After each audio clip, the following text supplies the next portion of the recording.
Bugün Bərdə şəhərindəyik, Bərdə rayona gəlmişik. Şəhidimiz bizim kapitanımız, cəsur, gözəl döyüşlərində iştirak edən şəhidimiz, belə mərd, cəsur, igid qəhrəmanımız olan atamla anamın yanına gəlmişik. Oğlu Polkovnik Leytenant Təhmat Zamir qardaşımızın evinə, atan ananın huzuruna gəlmişik. Özümüzə bildik, boş bildik.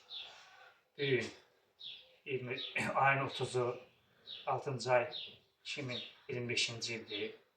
Atan ananın yanına gəlməyə. Özümüzə bir fəxr qürur bildik. Hər bir evə, hər bir şəhidin evinə gedəndə də demişəm, yenə deyirəm ki, mən öz şəxs fikrimi deyirəm. Mən ata-ana huzuruna gedim, elə biləm Məşədi Kərbəlayi Hacı huzuruna getmişəm. Mən fəxr edirəm ki, sizin kimi gözəl atanın, ananın huzuruna gəldim, yanınızdayam.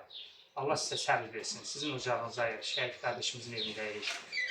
Eşitdim qardaşımızın hücrətindən, gözəl döyüşlərindən, gözəl əskərlərin rəftarlarından özümü bir fəxr bildim. Qardaşım Zahir dedim, gəldik sizin huzurunuza da.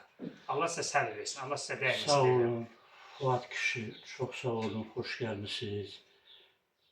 Allah sizin de şəhidiniz, qardaşınıza rəhmət eləsin, cəmi şəhidlərə rəhmət eləsin. Bugün geldiğimiz ev Erzami'nin ata evidir. Ocağıdır. Gələn əhlarınız var olsun. Belə deyək də, Erzamin